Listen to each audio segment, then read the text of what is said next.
everybody, it's Brian back with the VIP Soundcheck, and I'm very honored to have my friend Martin Vershel with me today. Martin, thank you so much for joining me. Hey, thank you for having me. This is going to be fun. Absolutely. So you are a singer-songwriter, but even that I feel kind of doesn't really do justice. I mean, you truly are an artist. Yeah, I do a little bit of everything. I started my journey on cruise ships. Okay. Right, and so I did about 2 years, 2 contracts, and I loved doing like gig work and that kind of stuff. Started writing a little bit, and that experience really changed how I saw myself as a performer. Okay. Because I was originally an actor. Yeah. I don't know if you know this. Yeah. But so I went actor, dancer, yeah, all yeah, kinds of... a little bit of everything. What do they call it? A jack of all trades, master of none. I'll say jack of some trades. There you go. But yeah, I did acting my entire life, musical theater, the whole shebang. And then my voice wasn't pretty enough for opera, wasn't pingy enough for musical theater, and so country took me in, thankfully. There you go. And I found love with it during the cruising, right out of college, and enough people said, hey, Martin, you should move to Nashville, that I got it through my thick skull that it was a good idea. Nice. And you're originally from near Atlanta, Georgia, correct? Yes, about an hour north in Marietta, Georgia. Woo! Okay. How long have you been here in Nashville? About 7-ish months. Okay. Yeah, I think I celebrated my 6-month anniversary in July. So yeah, about 7 months. Very cool. Yeah. Now, as a songwriter, I mean, Nashville's got to take on, even more of an importance than anybody else coming around here. So, how was it? Did you find it hard to kind of join that community of songwriters? Oh, I mean, I think one of the things that people will say is that you got to go out to do it. Okay. To do it. And I mean, my second night here in Nashville, I had been playing guitar for, about a week then. And I walked up with this roommate that I met on Facebook Marketplace to the Rusty Nail. And we played one song that was going to be a cover. So I think I played Need a Favor, Jelly Roll. Okay. And then one original song. And I had written maybe like 10 songs, so I just tried to choose the best one.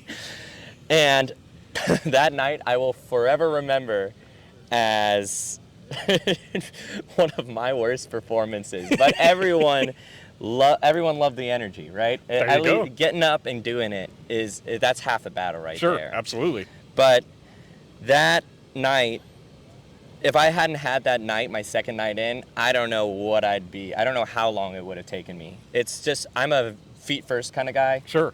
I will dive right in, and you know what? If you're going to do it, why wait? Yeah.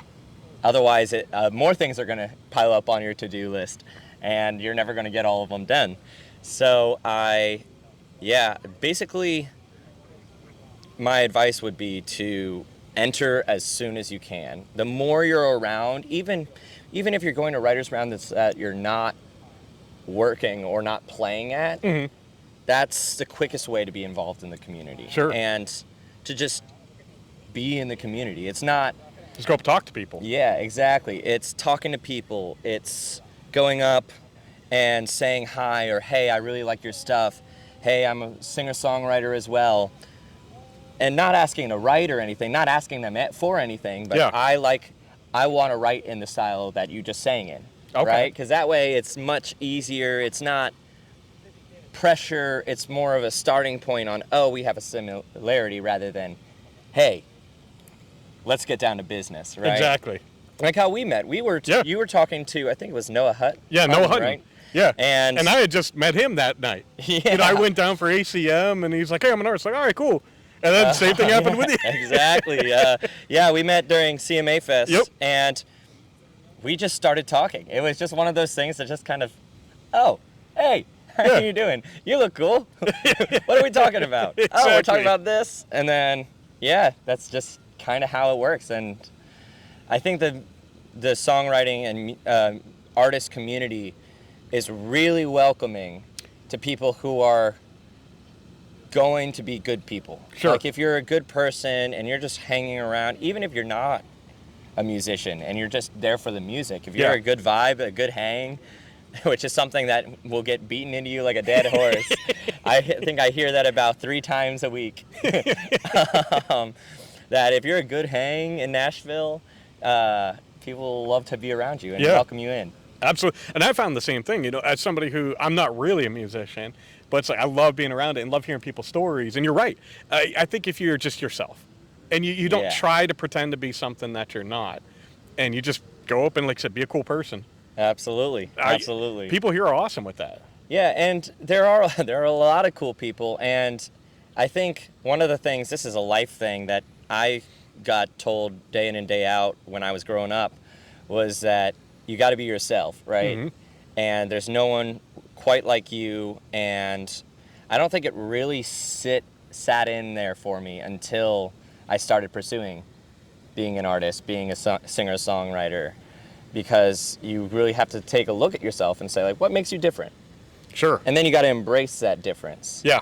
Because whether it's, I don't know, a little quirk that you have that you may or may not be proud of, it is a quirk. Right. And it's something that your fans are going to love, right? If not, as long as you love it. Yeah, exactly. Your fans are going to love it if you love it. Exactly. So that's the kind of mindset that I think approaching this with will really help alleviate all the tension and all the stuff that makes people leave, right? Sure. Because it's a 10-year, 20-year town, Oh, yeah. right? My goal is trying to figure out, why is it a 20-year town? Why is it a 10, 20-year town? And how can I make that 10, 20 years shorter? And Yep. the quickest way is to find who you are, be a good person, and seize opportunities. Exactly. No, I couldn't say any better. That's fantastic. And we were talking a little bit as we were walking over here. You have kind of a unique writing style. Oh. So if you wouldn't mind kind of share with everybody. Yeah, absolutely. So my writing style, a lot of people will find a time to sit down and they'll write a song in 2 hours or 3 hours. And usually when I sit down to write, I have a hook that's been marinating, many hooks, but usually 1 or 2 hooks will come out, and it will be the right hook for the right day for the right person. Okay. That kind of thing.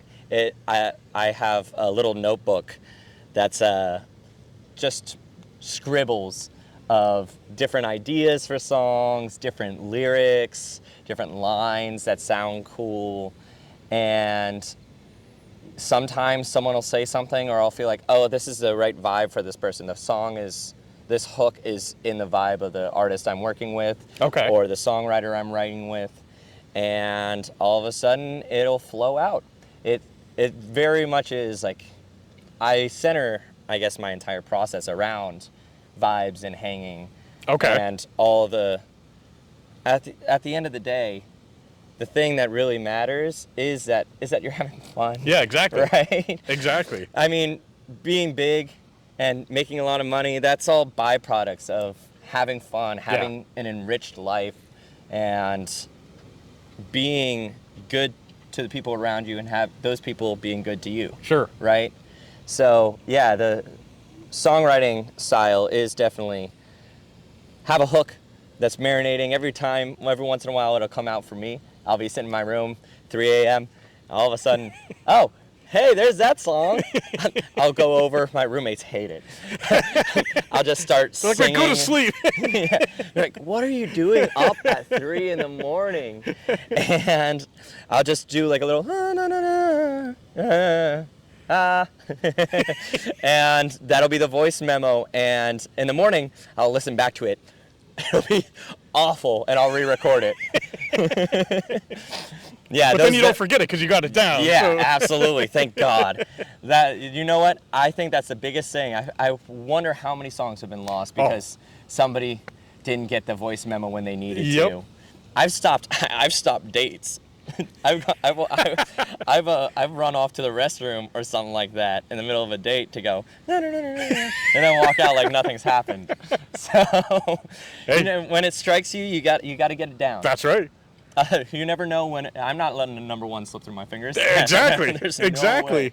And it's funny when you hear stories about like the number one songs that the classic songs. I Will Always Love You, and you find out how it came. Like, really, that's how you wrote that? It's so innocuous when you hear these stories. Yeah, it's one of those like random, crazy things that just kind of happens.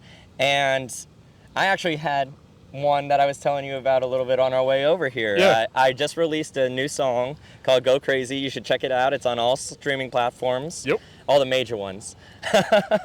And yeah, that song, it was a 4 a.m. song. I had the melody in my head, and I was sitting strumming quietly for my roommates. And the song came out, and I had a producing session with my producer, Holt Stairs, the next day. And we got into the room, I played him 2 songs, and he said, "Go Crazy. That's the one that we should record today." And I was like, really? So that wasn't even the plan when you started. Oh, no, it was, we were working on an EP. Okay. And that's another thing that I learned very quickly, because I didn't go to school for music, right? So I'm just kind of on the job training a little bit. Yep. And no one told me that $3,000 is like standard for a single, Yeah, not an exactly. EP, right? So like, you got $30,000 laying around? yeah, I certainly don't as a young artist. Maybe one day, but yeah, we were working on an EP, and we thought that Go Crazy, as soon as we finished recording it, that it was going to be the single on the EP. So we lost the EP. But still have the single. But we still have the single. So, and I'm really happy with how that turned out. It was just one of those songs that I think really encapsulates who I am. Who I am as an artist, who I am as a person. Just a little bit of tongue-in-cheek, just the right amount of tongue-in-cheek. Nice. And it's a great energy. And I heard one of my friends say that whenever you're releasing a song, you got to release a song that you're ready to sing for the rest of your life. Okay. That you're ready to hear for the rest of your life. And that song's that. Because that's cool. If it hits, if it hits, it's great. That's what if you not, want. great. I think it's going to be, I have artists that I look up to, and like Blake Shelton and Jason Aldean, and those deep cuts are just really what resonates at the end of the day. So going back and saying, what was it? When did Martin start? Oh, 2025, right? That's the year. I don't even know anymore. Exactly. Yeah, they talk about a Nashville minute here, and oh my God, a Nashville minute can either be 1,000 years or it can be 2 seconds. Exactly. It's very true. Nice. And just in case you guys haven't heard Go Crazy, we got a special at the end of this interview. He's actually going to do an exclusive performance of Go Crazy for you guys. Absolutely. So there'll be no excuses after that. Yeah, you got to go stream it. No, that's fantastic, and it's awesome to hear that. You're going after your dream no matter what, and you're giving your all, and I think that's what really drives success. And I think success is truly different for everybody. But the truth of the matter is, you could make all the money in the world and not be successful. Yeah, if you're not satisfied. Exactly, and that's a really success and satisfaction. I think is a really cool thing that I've seen people, especially young artists. I'm talking like I'm 30. I'm 24. Those kids. Yeah, those dang kids. But it's one of the things I've noticed since leaving college was like there is that big gap. That first year is a huge learning curve, and you can see a lot in that idea of success and satisfaction. It becomes a real daily question, right? Yeah. Do I feel successful or do I feel satisfied? Yeah. And if neither, then you have some work to do, right? Yeah, exactly. And one or the other, it's great. Like success, if you feel successful but you aren't satisfied, that's where a lot of the drive comes from, right? Yep. And then if you're satisfied but not successful, man, you're living a great life. Exactly.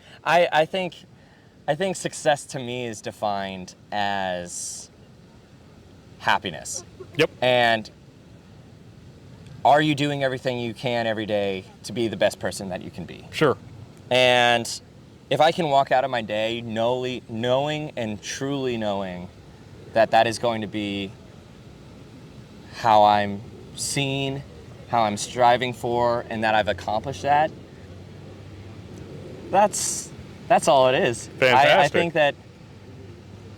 I think success can be a great motivator, right? And of course, there are goals, right? There are daily goals, yearly goals. Mm-hmm. An artist I'm working for right now, Brian Ruby, sent me a goal sheet, and it had 1-year goals, 5-year goals, 10-year goals. Okay. Personal, financial, and professional. Okay. Yeah, I don't know. I didn't know how to do a It's a little intimidating goal in at 10 first. years. Oh my gosh.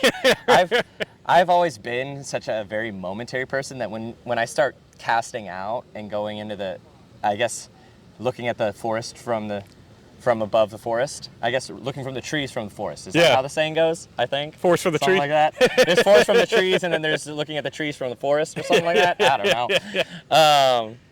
When you're looking big picture, it can be daunting, especially. Sure. It did show me one thing, that I have definitely professional focus right now. Those professional goals came like that. I was like, I want this, I want this, I want this, and then when it came to personal, I was like, oh, huh. Yeah.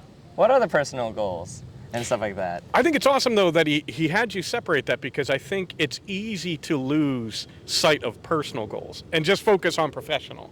And going back to what we had talked about, you're not going to be satisfied if you're completely neglecting personal side and personal goals of it. Yeah, that work-life balance. And luckily, I think one of the things I've noticed with the music industry and I guess doing writers' rounds and stuff like that is that you can have a mix. There is a little bit of overlap between the personal and the professional, Sure. right? And one of my best friends, actually my best friend here in Nashville, Luke Patterson, he is one of the greatest people I know. And I met him randomly at a writer's round, actually my first with Nashville Universe. Okay. I was here about 2 weeks in town, and he was here about 2 weeks. And I walk into Nashville Universe thinking it was a different round. I was coming for another round, and I walk in, and I'm like, hey, is this such and such round? And they say, no, this is Nashville Universe, but do you want to play? I was like, All right. I have my guitar, I have my vocals, I'm all warmed up, sure, why not? And it was an open mic. Nice. And ever since then, it's been Luke, myself, and Nashville Universe. Those are like 3 constants in my life right now. Nice. So it's been great. It's been really cool to see all the stuff that comes from having that foundation, having that start of a tribe. Absolutely. And that's, you talk about writers round, and we were kind of talking up here, the difference between Broadway here in Nashville versus what you see in the writers rounds. And I've experienced that in my short time here.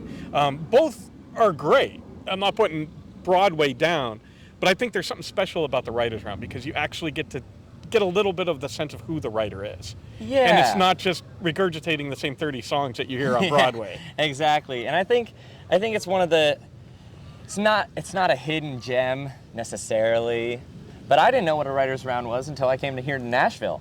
I knew about Broadway. I was aware of what Broadway was, right? But when you come to Nashville and you are looking for something to do, I think Broadway is fun. Mm-hmm. And Broadway is something that if you don't live here, you got to go do. Absolutely. Right? Everybody has to go at least try once. It. But another thing to even just watch, right? Is these writers' rounds, is these people, because that's where a lot of these artists start, right? Most if not all. I don't want to say all, because categorical statements get you in trouble. Exactly. But like Luke Combs played writers' rounds, Ella Langley played writers' rounds, and you never know when you're going to walk in and then you're going to be like, oh, I like that guy, or oh, I like that girl, and then in 5-10 years, you're listening to them on the radio, or you're going to see them on a big stage at Bridgestone or at CMA Fest or something like that, and you're like, man, she looks familiar. He looks familiar. Wasn't that little dinky bar there? Downtown? And I think it's what you need, right? Because I think if you look at all these venues as kind of tools and things that help you with your trade and with your path, right? If you look at all of your performances as a way to grow, and how is this serving me? Like, am I doing this gig to make money? Sure. Am I doing this gig to pay rent? Am I doing this gig because I haven't done a gig in a long time and I need to knock the rust off? Am I doing this gig because I need some time on my instrument, right? Because that was a big thing with cruises for me, was it whipped me into shape. Yeah. I would not be sitting here talking to you if I had not done that cruise ship gig, because it was 3 to 4 hours a day, Okay. 6 days a week, Dang. and I was playing keys. I'm a keys player by trade, and then I started switching over to guitar when I started finding my sound in country. Sure. And yeah, it was, I have 720 performance hours over 2 contracts. Nice. And it just kind of happens, right? Yeah. And that was, if you're not good after 700 hours, Probably not your thing. you might need to look at something else, right? Exactly. I think they said something like it's 1,000 hours to become an expert or something like that. Yep. And I think I hit that, because let me tell you something. Be hit on a boat, there is not much you can do outside of performing. I mean, you get into port and you get in trouble in Mexico. Yeah. We'll save that story for another day. We'll save that for an off-camera story. That's behind the paywall. No, just kidding. And but you enjoy a lot of free time. Sure. And so you're practicing, you're writing, you're working out, you're doing God knows what. Hopefully not drinking too much. But you spend a lot of time working on your craft, and it's funny because I can't imagine what my life would have been like if I hadn't randomly said one day, you know what? There's an audition in Austin. Actually, my dad sent me the link. Full Okay. disclosure. And just randomly said, you know what? Let's go down to Austin. Me and a friend of mine at the time went down to Nashville. Or, sorry, not Nashville. We went down to Austin, did the audition. We had like 2 songs, I think. And they came back and said, could you give us some like 10 songs? And we sent them 5. And they said, can you be on a ship in 2 weeks? Oh, geez. So you never know when that opportunity is just gonna kind of fall in your lap, and you got to take it. Absolutely. And that's that you got always, especially starting out. If you don't know, if you didn't go to school for this, if you don't have someone who's kind of walking with you, you got to take those opportunities. Otherwise, you're not going to know. Yeah, that's how what you learn. you love the most, right? Yeah. Because for all I know, if I didn't take any opportunities, I would never know if I wanted to be an artist or wanted to be a singer-songwriter or wanted to be on the industry side of things and management and that kind of stuff. You got to take those opportunities to learn and use those opportunities to really dive into those different aspects. And you can take, I mean, when you're working for someone, working for an artist, you can see how they do their thing and go, oh, I like that. Oh, I'm going to take that. Maybe not songs and lyrics. Please don't take songs and lyrics from people. But processes Sure. are super, super useful, super helpful to Absolutely. learn. So going back to writing, and you had mentioned that you write with different artists, that you write with different writers. When you're going through the process and you're going through the hooks, have you ever found a situation where you're like, hey, this hook fits this person? Like, do you kind of put those pieces together? Yeah. That's what I'm learning to do. Again, it's not an exact science. Sure. And it's something that, as a young writer, I'm still learning, because sometimes you pitch at the end of the day, it has to be that person has to buy in. Sure. As well. But I actually started writing with this new artist, Carly Vogel. Okay. And I came in with a hook idea it's Bleachers. And it was going to be a song about exes and how they're watching from the bleachers, right? And Kind of like Toby Keith, How Do You Like Me Now? yeah, yeah. And I thought that I was gonna write something like that, right? Like a from my perspective. And it was actually one of my best friends from college, Dominic Diano. He's the one who gave it to me. I know he's gonna love that I gave him credit for that. Make sure you tag Dominic. Yeah. But yeah, he gave me the idea for it, and quite literally, I went in. We were playing around with some ideas, Carly and I, because Carly and I actually went to high school together as well. Okay. And we just met up back here in Nashville. But she was looking through hooks and stuff like that. And I said, hey, I have this hook idea, Bleachers. And we ended up writing a song that day about it. Nice. So it's really cool to watch songs come to life, I think, for me. I think the goal is to throw a bunch of ideas out, talk to them, like people connect with songs written by people. Yeah, absolutely. Right? Not by a machine. Yep. Not by AI garbage. yeah, like or someone who's sitting in that mold, right? Like the same old Just song crank over out and the over. yeah. It comes from people, and the only way to write as people is to, here's that tagline again, is to hang. Exactly. Right? Is to hang out, is to talk, and Get to know what makes them tick. You go, oh, what are you feeling right now? Where are you at in your headspace, in your world today? And sometimes you have the exact hook that they're looking for, Awesome. or that right way to say it. So, yeah, that's a lot of what I've been learning to do recently is writing songs, not just for myself, because I have a certain brand, right, that I write into, but writing songs that are good songs for good people. And if somebody likes a song and takes it, or in the room, they're like, oh, yeah, this is what I want to write about today. And I just happen to have some words that help them along the way, help them express that. That's equally satisfying. Heck yeah. Right? Fantastic. And you had mentioned a couple times about going to college, and you went to TCU. Yeah. And you're kind of like a famous alumni slash fan slash cheerleader. I'm had a little bit of hometown fame. I did don the purple and white Dutchman stripes. There's pictures all over the internet. Apparently, I'm on a couple TCU flyers and a couple TCU commercials, that kind of thing. That was really cool, though, because we talk a lot about the work-life balance as well, right? And while I was working at TCU, because I think it was high school and college that really gave me the work ethic and the, I guess, what is it called? Schedule, like time management. That's what it was. There you go. I cannot believe it took me that long to get that. Man. Okay. But the college really gave me that time management to do what I do right now, just bouncing all over the place. And college with TCU, that was my life, right? Okay. That was a little bit of life thing. Something I did for me was doing that stuff, and I had a blast. I did go to school during COVID.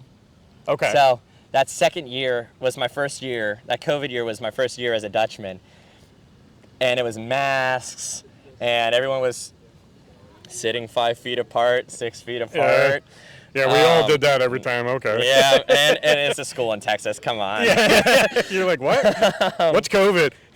You're like, COVID? You got COVID? Oh, there are way worse things. Corona meant something completely different. But yeah, that was my first year. It was a little weird doing that kind of stuff. Sure. And then my junior year was really when it started to take off. And I all of a sudden started finding the cameras pointing my direction after touchdowns and field goals, and I'm a bit of a ham. You put a camera on We are me. a theater kid. So. Yeah, exactly. Yeah. If you put me in front of a camera, if you turn it on, I will stay in front of that camera until you tell me to get off. Get one of those shepherd hooks and pull me off. Exactly. But yeah, I ate it up, and I got a lot of blessings from that. Nice. I started to get interviews. I think I did a couple news interviews, especially when we had that insane run to the national championship. That was my senior year. Nice. And it was so crazy to be in a stadium filled with fans screaming every single Saturday. Any home game, the stadium was packed. And even when we lost, I think we lost the Big 12 championship. I think that was our first loss. Mm-hmm. And so every game up until then was jam-packed with fans. And that's when I really kind of started seeing the kind of environments I wanted to perform in. Sure. That this kind of The music I energy, wanted to the write. life, the... Yeah, that's where I really started to find that voice, that sound, that little thing like, oh, I love this. Nice. I love hearing people scream and cheer and Yeah. have fun, hug and kiss neighbors, random people, whatever it is. Just joy. Yeah, just exactly. And that's the kind of music that I write and the kind of artist I want to be. Is I think Luke and I were talking about where we write from and this kind of ways, which is an interesting way of thinking about writing. When I sit down and I write, especially like by myself, I write in a crowd of 30,000 people. Okay. Or 50,000 people, however, an arbitrary number, sea of people, Yeah. right? And I'm playing and I'm picking with things, and then all of a sudden it's like, oh, that's what, how did you like that, guys? Oh, we loved it. Or, oh, that was Gotcha, terrible. Or, okay. oh, that was okay. And that's who I'm writing for. I want to write to those big audiences. Yeah. Just because I guess it's a visualization thing, maybe. Okay. And when I'm on stage, whether I'm in front of one person or 50 people, you're 30,000 people in my eyes. That's right. That's awesome. So, yeah, that environment, that crowded environment, that stage really not only helped me become more comfortable with myself and how I work and how I move on stage and around people, right? It also helped me kind of be like, where do I want to see myself? Where do I want to be? Exactly. Kind of going back to those goal setting that you talked about. Yeah, exactly. Arbitrary goals, but nonetheless, Subject to goal setting. change. Yeah, you could ask me in 10 minutes what my goals are, and I'm sure that it maybe won't change like completely, but A little tweak here a and little there. tweak here and there. Oh, I actually, but it's funny. My dad and my mom, I'm very close with my parents. Nice. They'll call me, and we probably go maybe 2 weeks, longest, Yep. without a phone call, and they'll be talking to me about something, and I'll tell them one of my goals, and they'll be like, "What? Where did that come from?" and it was funny. My first couple weeks here, I thought I was just going to be a songwriter, right? I thought that was the easiest way for me to kind of start building up into an artist, Sure. and rather than just like saying, "I'm an artist, I'm going to be an artist." I would recommend choosing a path, not in an exclusatory sense, Yeah. in an exclusive sense, like this is the only way to do this. I'm only doing this. Yeah. But in your brain, having something like I'm going to be, Okay. Right. That makes sense. because it clarifies your goals and how you use opportunity. That makes it. So it kind of helps you to focus on what you need. Yeah, Gotcha. and you should take as much as you can from any experience, but it helps you very line up with what you want. Sure. And focus on what's important to those goals. But yeah, I wanted to be a songwriter. I was just going to be a songwriter. I was going to write hits and have other people, because believe it or not, I don't have a lot of ego.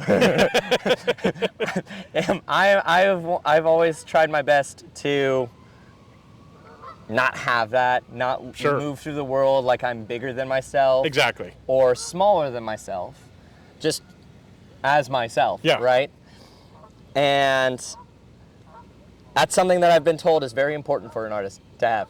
I agree. At least a little bit of one, right? I agree. Like at least a little bit of an ego to have. Yeah, I like, mean, I think not confidence, necessarily hoo-ha-ha. confidence is Exactly. important. I think that's a good way of putting it is, look, I'm not saying I'm better than anybody else by any stretch, but I want to be better than me. Yeah. I want to be the best me. And Yeah. I think that you find those things that you're like, it's okay to say, I'm good at that. It's not Yeah. that I'm better than someone else, but I acknowledge that I'm good at that. So that's a gift that I've been given, and that's what I want to continue to perfect. Exactly. And that's not arrogance or ego, that's just reality. Because I think Absolutely. I love what you said of also don't make yourself too small. And I think we all that might be a temptation, is I don't want to come across this guy. I don't want to, ruffle the wrong feathers. It's like, well, some people are going to be upset no matter what. It's like, whatever. What is it? I was raised on the Serenity Prayer. Yeah, exactly. And before anyone freaks out, there wasn't a lot of AA in my family. We're okay. We're good. But it was something that my dad really connected with, right? God grant me the serenity to accept the things I cannot change, courage to change the things I can, Yep. and the wisdom to know the difference. Yep. And it really is a very serene life when Yep. you get down to, I can't change how other people think about me. Exactly. I can control how I think about myself. Yeah. And I can control how I present myself, which is a huge thing here. I think that Image is huge here. the opportunities that I've been presented with and afforded to me and lucky enough to have is because of the image that you carry yourself on. Yeah.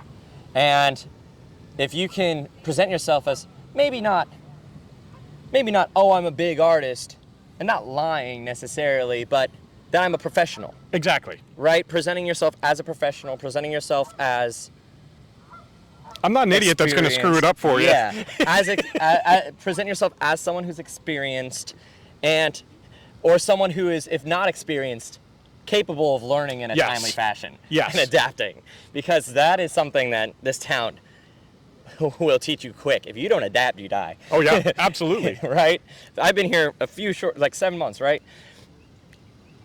If you're not in a cocoon, always adapting, there is going to be something there. You're gonna slow down. You're gonna lose momentum. Yep. And that's a killer. Oh, yeah. Momentum is so huge here. Yep. Another thing that's important is sometimes, especially a time like this, criticism isn't always bad. No. It actually can be a great thing, because if somebody takes the time to say, hey, I see something in you, I think you could rise to here. Maybe try this. They're pouring their effort into you. If they didn't like it, they're like, all right, bye. So to me, that's thank you. Yeah, absolutely. You're trying to help me, and I don't know to change, or I don't know that maybe I'm not doing my best if you don't bring it to my attention. And of course, it's all in the delivery. Yeah, but exactly. That can be, I think too many times, I see it in artists, I see it in people in general, criticism, they take it to heart and, oh, that person doesn't like me.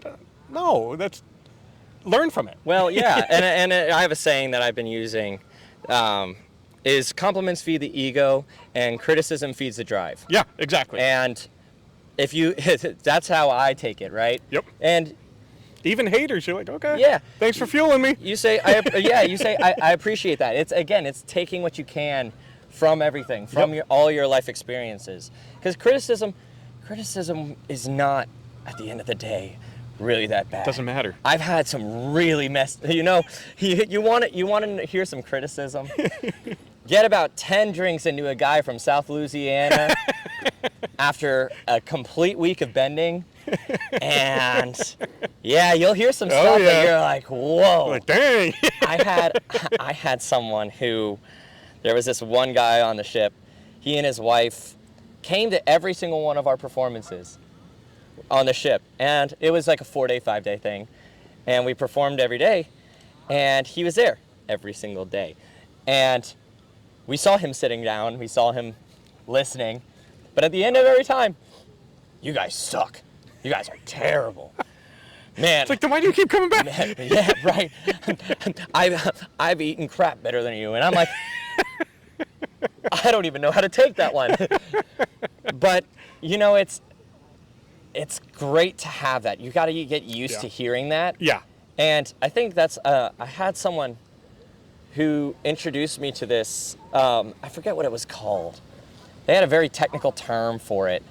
And sometimes I'm good with technical terms, sometimes I'm not. It depends. It's called rejection therapy. Okay. That's what it is. And getting used to saying no, getting used to someone saying, oh, you're not good enough, oh, you're not this. Yep. And that's what criticism is. Yep. Criticism is, like, if you start taking criticism really close to heart and, oh my gosh, this is going to be something that eats at my soul, it's going to eat at your soul. Absolutely. If it's going to be something, okay, let me take the words that they told me, right? They told me that I was terrible.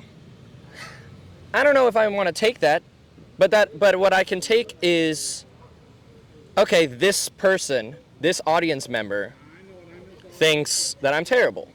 Okay, so how obviously they're not in my target audience. What is it about them that excludes them from my target audience, right? Okay, interesting. And you can look at a lot of stuff that is supposed to be negative or supposed to be jarring and use it. Now, if somebody says, hey, Martin, your melody is not good here, or I don't like your melodies, I think your melodies are contrived or whatever. I haven't heard this, luckily, but I know I'm going to hear it one day. Yeah. Don't go sending it to him now to try to be funny. Hey, you know what? Put it in the comments. That means you watched the video. Exactly. But if they say something like that, then I can look at my melodies and go, okay, do I think that these are the Right. contrived? Because maybe What there's some parts truth of into it? what they're saying. Exactly. Yeah. And it's again, everyone has something important to say to them, and then you can determine, right, what you can control and what you can't Exactly. control. You can control, okay, I'm going to let this affect me in this way, in a positive way, rather than I'm just going to let this affect me. Exactly. And you're still kind of like, you still listened to me. You Yeah. still took the time to listen, so it couldn't have been that bad that you got up and Yeah, walked away. you stayed the entire hour that Yeah. I was on stage. So- you waited for me to get off. How bad was I, really? take 30 minutes to get everything packed, talk to my big friends, and then Yep. you came up to me. Yeah, it's A lot of truth to that. And I think that's a very healthy way of looking at it. Is because, anytime that, you're in the public eye, I, to a lesser extent, but with this, can be in the public eye, you're gonna get people that are gonna hate you. Yeah. And it's like, okay, the world's full of haters. that's fine. The best way that I found is just laugh at them and be like, that was pretty funny. Then they go away because they're like, dang it, I didn't get under his skin. I didn't get the reaction I wanted, right? Because it's a control thing. Yeah. And if you go, okay, thank you. Yep. It's the power in the situation. It's Yep. power dynamics, right? Because you'll get people who are trying to live vicariously through you, or people who are trying to, man, I'm so mad that I didn't think about that song. Yeah. So I want to tear you down. So I want to tear you down to get that. And you can change that there are people out there. Yeah. It's not like you can magically snap your fingers like Thanos. Yeah, exactly. And all those people are gone. Exactly. So you got to find healthy ways of dealing with it. You got to find healthy ways of dealing with everything. Yep. And it's one of the things that I'm working on right now is burnout. Okay. Interesting. Yeah, I'm not burned out. I don't think, but I also, my definition. But you don't of know it until it's burnout- too late. Yeah, burnout is, to me, how I define burnout is flaming car wreck, flipped over, the wheel is there. It is. I got it. Got it? There we go. Awesome. Awesome. It's gone Thanks. now. Stupid bugs. Well, in nature, right? I didn't know if you were comfortable with. I got raised, and so I had a little bit of everything growing up. I had that stable home. Mm-hmm. It was in white suburbia. But my parents made sure that was not where I stayed. Okay. We cruised a lot when I was younger, and so I've been to all the Caribbean islands, and it wasn't like, oh, let's go to the resort. It's, no, let's go to the other side of the island, Okay. right? Let's go You work see, with not locals, everybody see has the it locals. as good as everybody else. So, Yeah, seeing all the stuff around at you. And my mom was big into nature growing up. She used to break horses and Oh, nice. did English and Western and barrel. And so very outdoorsy. I rode a lot when I was younger, down in Alabama. But we had this cabin up in Virginia. And it's 250 years old. I think we got running water in it 5 years ago or something like that. So we'd take, we called them cabin showers, where you poke holes in buckets. Yep. and you let the water drip over you. Yep. That was fun. But I have always been around bugs and used to bugs. Yeah. And I've had people look at me and go, "What the heck?" Can I say hell on this? Yeah. What absolutely. the hell? It's so funny because I would have like yellow jackets who would come and they'd like land on me, and I'm just talking like I'm talking to you right now, and people would be like looking at me like I'm a freak or something because I'm not moving. I had a scarring incident with an insect. I was about 6 years old, and I was in a cafeteria, right? So I'm indoors, and I'm drinking water, and a wasp starts walking over my fingers. And so I have the bottle right here, right? And so I open my eyes, and I freak out. That was the last time I freaked out about an insect. Yeah. Well, that's when they're going to sting you, and that's when because they freak out then. Yeah, if you freak out, they freak out. Yep. Again, control. Exactly. If you have the self-control to not freak out around a wasp, they'll probably land on you. They'll probably hang around. Then they'll take off. Yeah. Once there's nothing interesting on you. Same thing with sharks, by the way. Fun fact, I'm scuba certified. Okay. Yeah. Nice.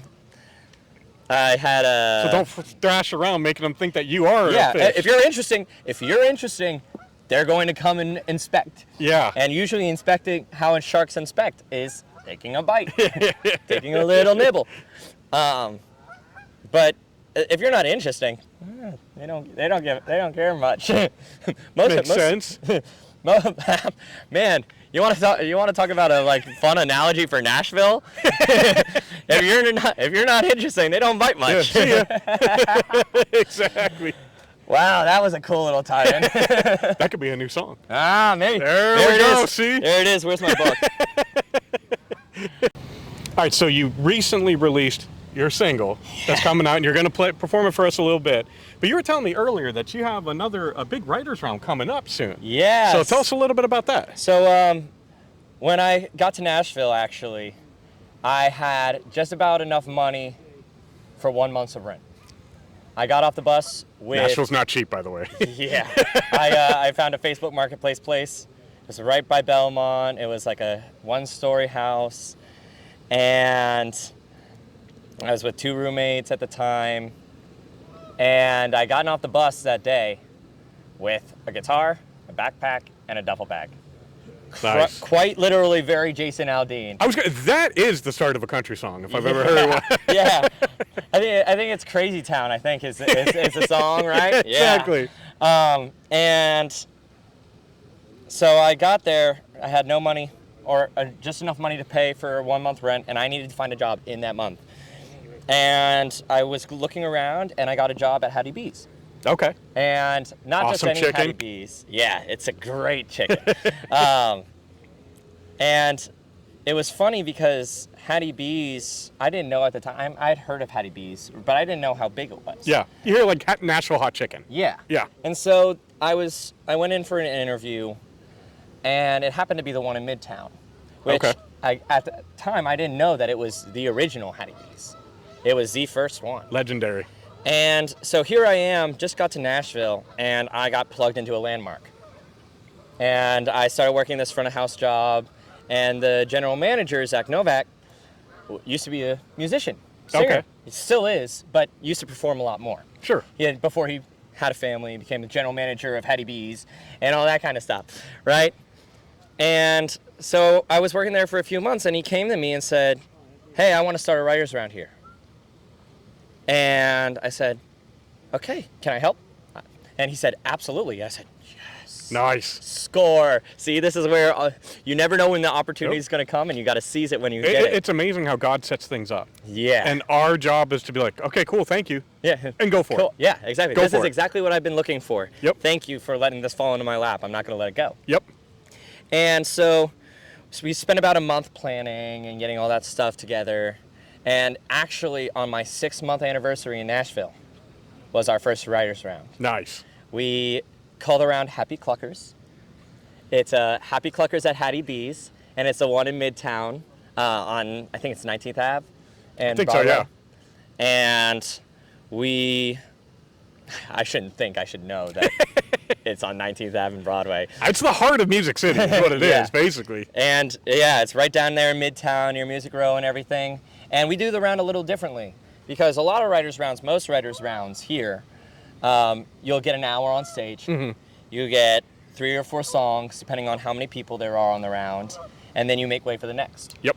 At Hattie B's, we wanted to do this different. We wanted, because Hattie B's is such a tourist destination, Yeah.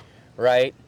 And I took some of the experience I had with cruising and applied it here. Because when I was on cruises, people didn't follow me because of my songs or my singing. They followed me because of the artist I was. Sure. Because of the person I was. And I wanted to make space for that. Yeah. Where you can really show off who you are as an artist. So we do 2 hours. It's a 6 to 7 songs. We go on, it's 7 to 9. And it's 3 artists and myself, and we just kind of hang around and Nice. have fun. And usually everyone gets a few follows after because you get to hear the stories, you get to hear the panel of it. Yeah. And man, it's just been so much fun. Heck yeah. I've gotten so many great feedback, so many great compliments, so much great feedback about it. And we actually have buy-in from the owners as well. Nice. They came to the original one, and they're really starting to push that. And it's good. I'm excited for the next one. The next one's on the 13th. We're celebrating 13 years at Hattie B's. Nice. By the time it airs, it probably will have passed. Yeah, probably. So it happened a little bit ago. It happened a little bit ago. But it's going to happen again. But it's going to happen again every Wednesday except for September 10th, I think. But yeah, we got booked out just like that. The first couple rounds, it was hard. I was texting as many people as I could. Now we're booked out till, I think, end of September. That's fantastic. Yeah. I mean, it's a little different when you have 4 people versus 12, 13, Yes. 16, right? Yeah. It's but it's enough that we were able to book out, and we're actually thinking about starting a little earlier round as well, kind of like an opener to it as well. Okay. So I don't know. We'll see what happens. I'm really enjoying the process of it, and it's just one of those things that if I can give people time on stage where Yeah. they can feel comfortable and get used to being in front of people. Yeah. That's And- key. Yeah, and 90% of audiences are tourists anyway, Yeah. right? So interacting with that crowd, interacting with the people who don't stay in wherever Yeah. you are, right? So if they hate you, they're gone tomorrow anyway, so who cares? Yeah, exactly. Or they're out somewhere else living their lives. But like even when you're like touring and stuff like that, most of my friends have like the travel to see their artists Right. that they want to see. Sometimes it comes to the city close to them and Sure. they're able to drive out. But for the most part, like you're performing in front of people who you're not going to see again. Or Exactly.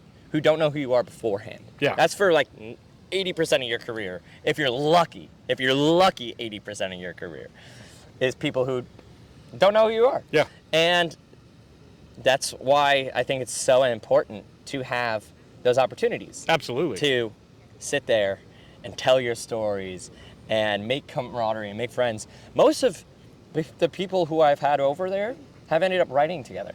That's awesome. They've set up rights. That's what I love. So it the kind of most. builds professional and personal relationships through that. Exactly.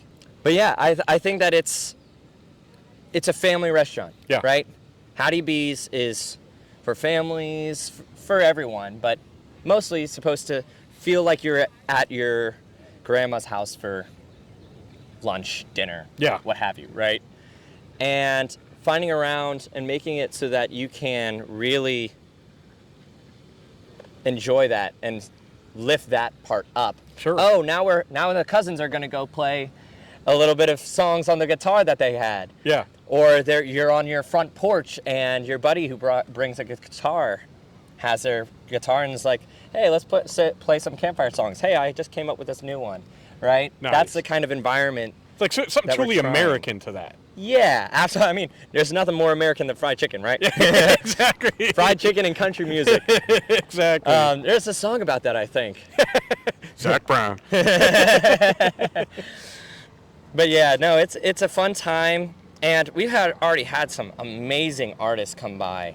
And I always, when I program the round, I always try to program the round so that I'm the worst one on stage. Because if I'm the worst one on stage, That's pretty good. It's pretty good. I will take being the worst one on stage if I can get that level of talent. Nice. But yeah. Now, if there are artists out there that would maybe be interested in being a part of that, what's the best way they could contact you guys? Absolutely, yeah. So the best way to be a part of it is shoot me a DM. My Instagram and Facebook, it's Martin Vershel, Vershel. It'll be the guy with the cowboy hat. You can't miss it. Stunning folk. And yeah, just shoot me a DM. Shoot me some music that you've done. Invite me to a round. I love going to rounds. I think that's the one thing that people really need. Like, if there's one piece of advice that I would say about the music scene, is go to a writer's round. Even if you're not playing, stay the entire time, 6 to 10, like how I program myself. I know that some people do double writer's rounds, so they'll play at 7 someplace, they'll drive over and play at 9 somewhere else. And that's great. And I've done that, I think, maybe once. But for the most part, my one round is the night. Gotcha. I get there early, I get there when the round starts. Stay the entire time, talk to friends, build those connections, and then you can leave when everyone else leaves. Yeah. Like, unless there's something like in your life that you need to go do and take care of, do it. It's the best way. People build a lot of respect if you're going to sit and you're going to respect the other artists. Absolutely. Because you can get up, and you can come play around, and then you can hang out for 30 minutes and then leave. But then all you've done is, how I tell myself, all you've done is you've shown off. Yep. You've danced on stage. You've danced monkey dance, and then gone home. You can't expect them to stay for you then. Yeah, you can't expect them to stay for you. Yep. You can't really look at them and be like, oh, I feel connected to you. Exactly. Right? I feel connected to your music. Yeah. Maybe. Sure. Absolutely. I feel connected to your voice, but I don't feel connected to you. Yeah. And you're almost using them as a prop at that point. Yeah. You know what I mean? Like something to prop you up. Yeah. And you can get, I'm not saying that that's the worst way or that's a bad way about going about it, but it has its limitations. Yeah, I agree. It serves you in a different way. If you're using the round to, hold on, I don't even want to know how my hair looks. If you're using the round to prop yourself up, you can find another opportunity to do that. I agree. I think that you can find stages where that's a great way to do that, or book a gig. Yeah. Right? And I mean, writers' rounds pay you nothing. Yeah. You don't get any money from writers' rounds usually. Now, I had a writers' round a couple days ago with my best friends, Luke, and then his girlfriend, and then his girlfriend's best friend. Their names are Vivian Rogers and Laura Nickel. They're my tribe. And go check them out. Yeah, they're awesome. We got tipped real well. It was with Living the Right Life. It was in Live Oak, and we got like $40. But $40 in tips? Hey. Total for a round? Crazy work. Usually, that's the other good fun thing about Hattie B's, though, actually. I forgot to say about this. If you play the round, you get free chicken.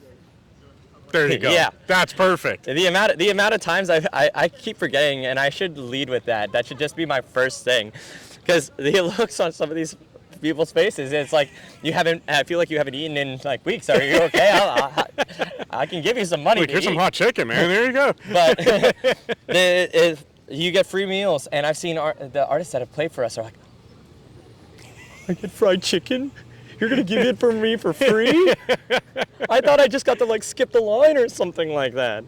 Awesome. We take care of them. I mean, especially if you're going to be here with us for 2 hours. 2 hours is a long time. Heck yeah. I'll say, and that's the one thing that I look for when I'm just in general looking for people to work with and people to write with, people to perform with, is people who can handle the stage for 2 hours. Yeah. People who can my tagline that I use, and eventually I'll get a guitar strap that says "Born to Entertain," but that's what it is. It's entertainment. Yeah. I don't think I'm the best songwriter. I don't think I'm the best artist. I don't think I have the best voice. I think I am one of, if not the best performers. There you go. That's my thing. Giving people a show. And it's the entertainment value. Yeah. Now, don't go around mincing my words, singing that I think that I'm terrible. That's not what that is. No. I'm just saying that I'm not the best. He said he's the best entertainer in the world. Everybody else stayed. Yeah, Luke Bryan? Nah. Luke Bryan's entertainment value. That's one of them. Luke Bryan, Bailey Zimmerman, those are a lot of the people that I look up to. Sure. That are just having fun on stage. Exactly. Right? And people feed off of that. They love it. Yeah, it's because I think that I've always been kind of one of those folks that's bouncing around the bar, talking, having a drink. Here, let me buy you a drink. Here, let me get you a drink. Oh, you want to buy me a drink? Thanks, fine. I appreciate it. I don't know how that goes with the AA stuff earlier today. We'll see. I'm not a drunk. At least I don't think so. I can find my First step. No, I'm just kidding. Oh my gosh. Can you tell I haven't had too much media training? Yeah. It's all good though. We want the real people. The magic of video editing. Where was I? What was I talking about? I was talking about Luke Bryan and Bailey Zimmerman. Yeah. I've always being an entertainer. Yeah, I've always figured that that's the kind of person that I want to be, and that's the kind of performer that I want to be. Sure. That I want to be entertaining. I don't care. I don't care if people like me, people hate me, but if people are laughing with me and laughing at me, as long as they're laughing, it don't matter. Exactly. As long as they're laughing, as long as they're having fun, it don't matter. If they came to tease me, I can take it. I promise. I had a little brother. I have. I have a little brother. And there's nothing quite like brotherly love. Oh, yeah. You'll get known real quick. Oh, the things that my brother used to say about my voice to me. Toughened you up. Yeah. There ain't much you can say to me that I haven't already heard. Nice. But, talking about the entertainment factor, and I was kind of curious, do you think that being in theater growing up, has that contributed to your music artistry side? I mean, how much do you think that has contributed to it? Oh, I think I take a lot of stuff from my theater background, and how I don't know why, I think it snapped into my head junior year of college, right? You're finishing up college, you're in the back half, and you're like, okay, real life is 2 years away. Mm-hmm. How do I want to work? What can I use, right? What am I good at? Am I good at my degree? If I'm good at hopefully if you're 2 years in, you think you're good at your degree, you don't just love it. But I started looking at what I could take into my own life and into like myself as a performer. I started thinking of myself not just as an actor or not just as a dancer or anything in musical theater. It was more of like as a performer. Mm-hmm. What can I take and build into my tool set? So I've taken dance for about 10 years. Okay. Dance, jazz, ballet, modern, tap, musical theater, a little bit of hip hop, a little bit of tap. And that's just made me comfortable in my body. Sure. Right? Because moving on stage, in front of people and there's no I was actually talking to one of my best buddies here in Nashville. One artist that I have looked at and said he's got it. He's the person that I hope that I can work with, write with. He's going places. Brody Keane. Okay. And we were talking. We were seeing Addison Malik on stage, and she's killing it right now. And she does both. She does guitar in her hand and she does stage presence, guitar down. And I don't need the guitar in my hand. I have a guitar in my hand, I have a keyboard in front of me because I don't have anyone to play it for me. But if in my dreams, I'm on stage, I'm running around, I'm doing cartwheels and somersaults and Yeah. toe touches and bouncing around the stage. Like, that's the energy that I Sure. want to have. And the dancing background helped that. Absolutely. The acting background gets you used to having people in front of you. One of the craziest things that I think is that I write songs. I like that old-fashioned storytelling where you're like really getting into the details and talking, not literally, but you're talking around something. Okay. Right? It's not necessarily metaphorical, but it's more Like you're painting the picture. yeah, you're painting a picture, painting an environment, painting an aura. And theater helped me do that. Because you see so many different shows, right? And there's so many different aspects that go into theater that build this world. Yeah. Because it really, at the end of the day, it's world building. Sure. You're building a world where people can see themselves in, right? That draws people in. Because people who go to a show, when you're watching a theater show or when you're watching a movie, you're getting drawn, sucked into the world. So I think that's gotten a lot of how I write songs is in that way, in that vein of how can I Bringing set the up a listener world? How into can I it. set up a world that the listener is like Okay. walking into a bar, Yeah. like walking into a bar. Oh my God, I'm hearing this crazy awesome person, Yeah. or that feeling when you walk into a stadium. You're going to see Zach Bryan, or you're going to see George Strait, or you're going to see Toby Keith. Rest in peace. Yeah.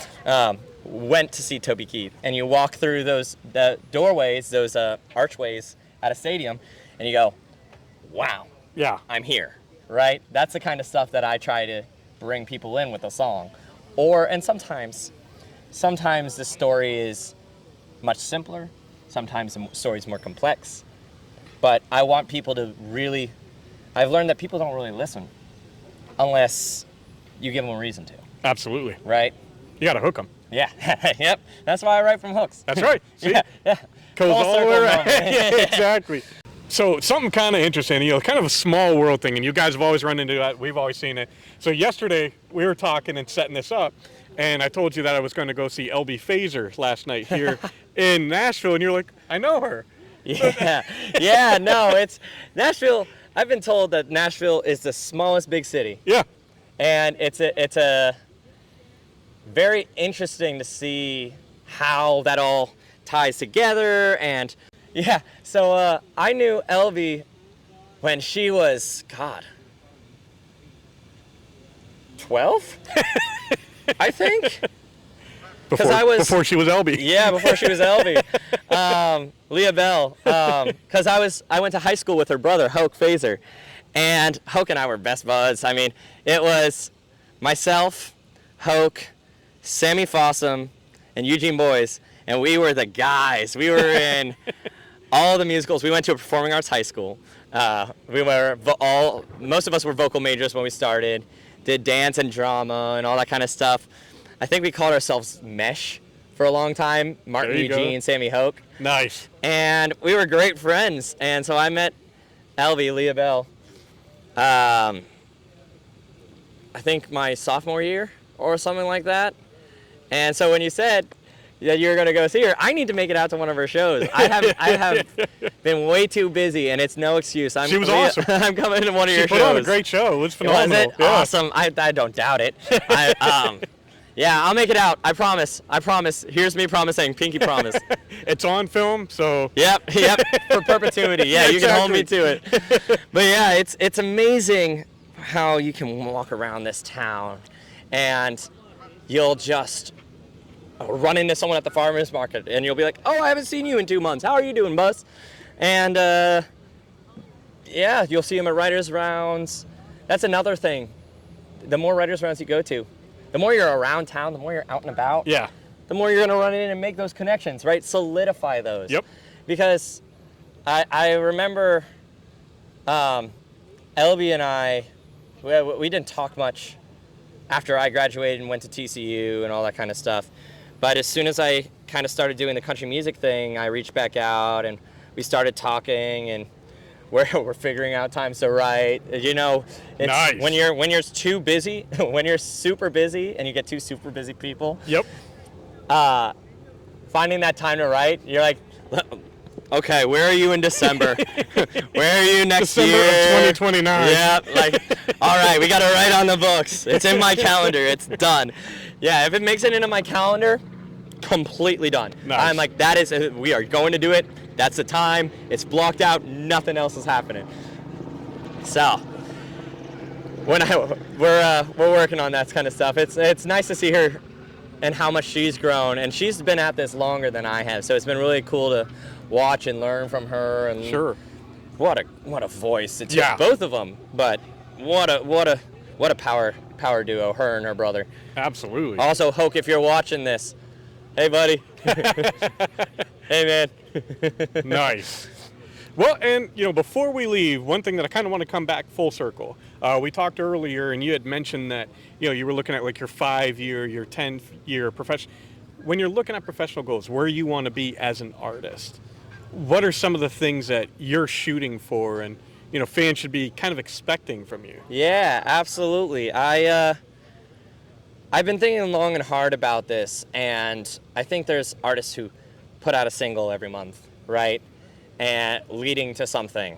And that's really cool. And I applaud that. It's a lot of work. It's a lot of money.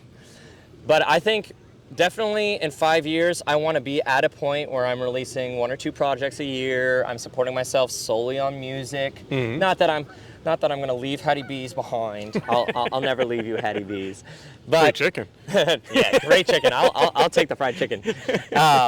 But I want to be making music full time. I want to be able to support myself. I want to be able to really start connecting with fans around and touring and that kind of stuff. That hopefully will start happening the infancy stages around 5 years. And that's the stuff that I can control, right? We talked a lot about that this interview. Yeah. Is the stuff that you can control. What can I do? And you can control touring. You can control going out and seeing fans, and you can control going out and being able to support yourself on gigs and that kind of thing. All the other stuff, I hope I have a label. I hope I have a publishing deal in 5-10 years.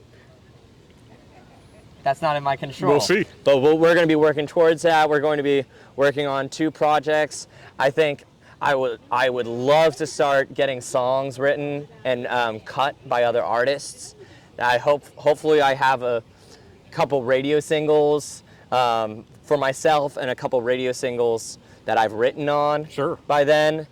And, hopefully y'all will make them go number 1. There you go. That's a dream. Absolutely. Well, Martin, this has been a true blessing. Absolutely. It's been awesome. Thank you, man. Where can fans find you online? Yes, absolutely. So I do have a Facebook. It's Martin Vershel, V-E-R, the guy with the cowboy hat. Same thing on Instagram. It's going to be Martin V-E-R, and it should pop up. Just type in S-H, and if it doesn't pop up by then, you probably aren't going to find me. I have a website. That's fun. I've been putting out stuff on there. And then, let's see, Spotify, Apple Music, iTunes, Tidal, all the big ones. Nice. With this new single, Go Crazy, that I had come out recently. Nice. And of course, I'm scared to say this. Just go for it. Please do not go crazy. I would love to meet you. Please do not go crazy and start visiting me at work. But you can find me at the Hattie B's Midtown in the mornings, pretty much, 9:30 to 5, Thursday through Sunday. And don't distract them from work, though. Chicken. Yeah, I'm not going to promise that I'm going to spend 20 minutes with you. But if you just want to see this pretty face in person, and get some good chicken, win-win. Yeah, that's about all the places. Nice. And I'll be sure to put all the links down below, and that way you guys can find them. Make it easy for you. Yeah, and hopefully we'll be having a music video. So hopefully you'll be able to find me on YouTube soon as well. Nice. And Martin, before we go, is there anything else that you'd like to say to fans? Hi, Mom. Hi, Dad. That's always important. I'm alive. I know this is video evidence.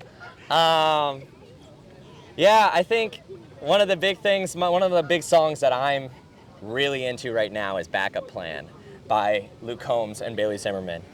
And there's that line in there that says, getting back up, that's the only backup plan you need. So that's the thing that I would love to leave you guys with. That's the thing that I kind of live my life by. So thanks, guys, for tuning in. I'm excited to play this song for you. Absolutely. And like he mentioned, be sure to stick around because it's in a moment here, you're going to get a very exclusive performance of Go Crazy, and you guys are going to love it. So again, Martin, thank you so much. This has been awesome. Thank you so much, Brian. Absolutely. And I want to thank you guys for spending this time with us. Love you all. God bless, and rock on.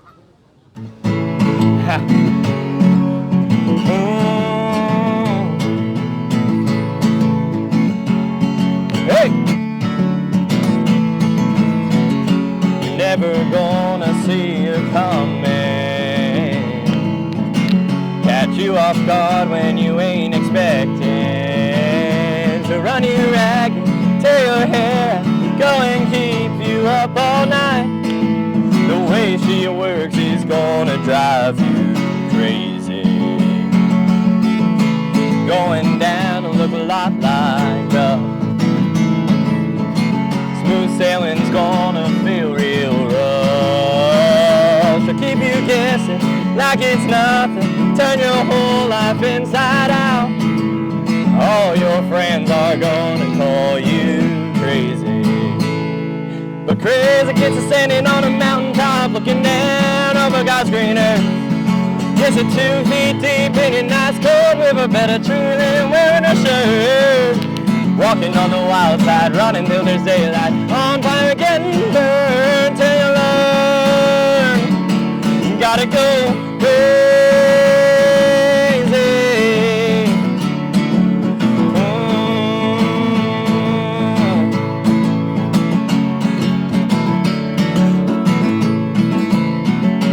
Crazy leads around in circles. It takes the places that you've never been. Spin your head round, eat your heart out, got you howling at the moon. Soon enough she'll get you acting crazy. But crazy kids are standing on a mountaintop, looking down over God's green earth. Gets it 2 feet deep in a nice cold river, better tree than wearing a shirt. Walking on the wild side, running till there's daylight, on fire getting burned till you learn. Gotta go crazy.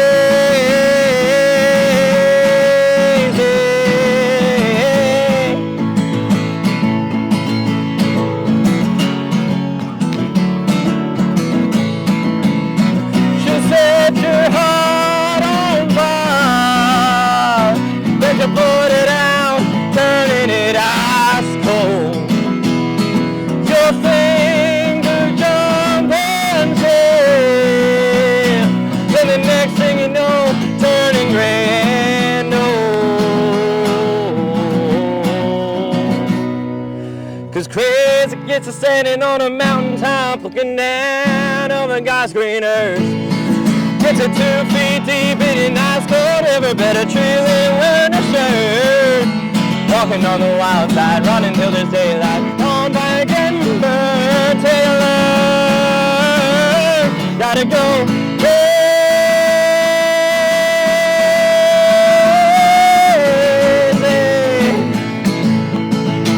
Gotta go, gotta go, gotta go, gotta go, go crazy.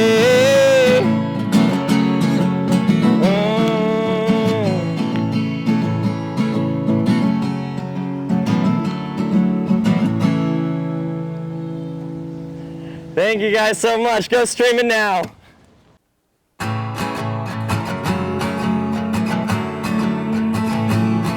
Hey!